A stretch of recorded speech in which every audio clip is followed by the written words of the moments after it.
Welcome to Shweta கிச்சங்க. நம்ம இன்றைக்கி பார்க்க போகிறது ஒரு அருமையான ஒரு வீடியோ தாங்க. வாங்க வீடியோக்குள்ளே போகலாம். சூப்பரான ஒரு காரக்குழம்பு வைக்க போகிறோங்க.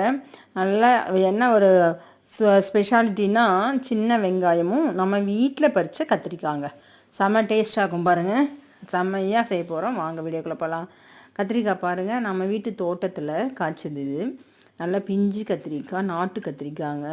திடீர்னு வந்துட்டு கத்திரிக்காய் போட்டு, நம்ம வீட்டு கத்திரிக்காய் போட்டு காரக்குழம்பு வைக்கணும்னு எனக்கு ஆசை வந்துச்சு.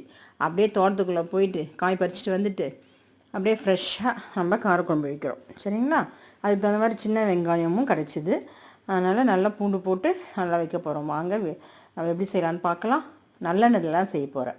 நல்லெண்ணெய், சின்ன வெங்காயம், நம்ம வீட்டு தோட்ட கத்திரிக்காய் எப்படி இருக்கும் பாருங்கள். அருமையாக இருக்கும். எண்ணெய், கடுகு, கொஞ்சம் ஜீரகம், கொஞ்சம் வெந்தயம் போட்டு தாளிச்சிட்டு, பூண்டு, கொஞ்சம் கருவேப்பிலை போட்டு வதக்கிட்டு, நம்ம அரிஞ்சு வச்சு சின்ன வெங்காயம் பெருசு பெருசாக தான் அரிஞ்சாச்சு, சின்னதெல்லாம் அப்படியே போட்டாச்சு. சரிங்களா? வெங்காயத்தை வதக்கிட்டு அதுக்கப்புறம் நம்ம தக்காளியை வதக்கிட்டு குழம்பு கூட்ட வேண்டியது தான். நீங்கள் இந்த மாதிரி பொதுவாகவே காரக்குழம்பு, வெந்தய குழம்புலாம் சின்ன வெங்காயம் போட்டால் செம்ம டேஸ்ட்டாக இருக்கும். இப்போ நம்ம வீட்டு காய், நம்ம வீட்டு மீன்ஸ் நல்லெண்ணெய், சின்ன வெங்காயம் எல்லாமே சூப்பராக இருக்கும். தக்காளி போட்டு வதங்கினதும் நாம் கத்திரிக்காய் அரிஞ்சு வச்சு கத்திரிக்காவை போட்டு நல்லா வதக்கி விடணுங்க.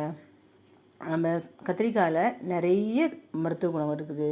ரொம்ப அருமையான சத்து இருக்குது, அயன் சத்து இருக்குது, எல்லாமே இருக்குது. கத்திரிக்காய் நிறைய சாப்பிட்லாம். சரிங்களா?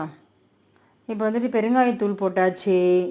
பெருங்காயத்தூள் போட்டுட்டு அதுக்கப்புறம் அப்படியே கொஞ்சம் மஞ்சத்தூள் போட்டாச்சு. அதுக்கப்புறம் குழம்பு மிளகாத்தூள், நம்ம வீட்டு மிளகாத்தூள் ஒரு 4 ஸ்பூன் மிளகாத்தூள் போட்டாச்சு.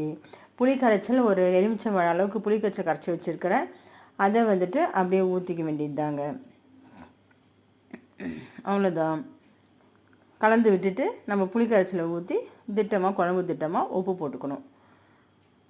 அவ்வளோதான். காரக்குழம்பு ரெடி ஆகிடுச்சு பாருங்கள். உப்பு போட்டாச்சுங்களா? அதுதான். நல்லா கொதிக்க விட்டு நாம் இறக்கிக்க வேண்டியது தான். அவ்வளோதான் காரக்குழம்பு. சரிங்களா? தண்ணி வந்து திட்டமாக போதுமான அளவுக்கு தண்ணி திட்டமாக ஊற்றிட்டு உப்பு மிளகாத்தூள் பார்த்தோம்னா சரியாக இருக்குது. அது கூட குறைச்சிருந்தால் நம்ம போட்டுக்க வேண்டியது தான். அப்படி இல்லையா, இப்போ சரியாக இருக்குது, அப்படியே மூடி வச்சு கொதிக்க வச்ச வேண்டியது தாங்க காரக்குழம்ப. சரிங்களா? நீங்கள் வந்து கத்திரிக்காயில் வந்துட்டு நிறைய செய்யலாங்க. நிறைய ஐட்டம் செய்யலாம். நல்லா பொரியல், கூட்டு, தொக்கு செய்யலாம்.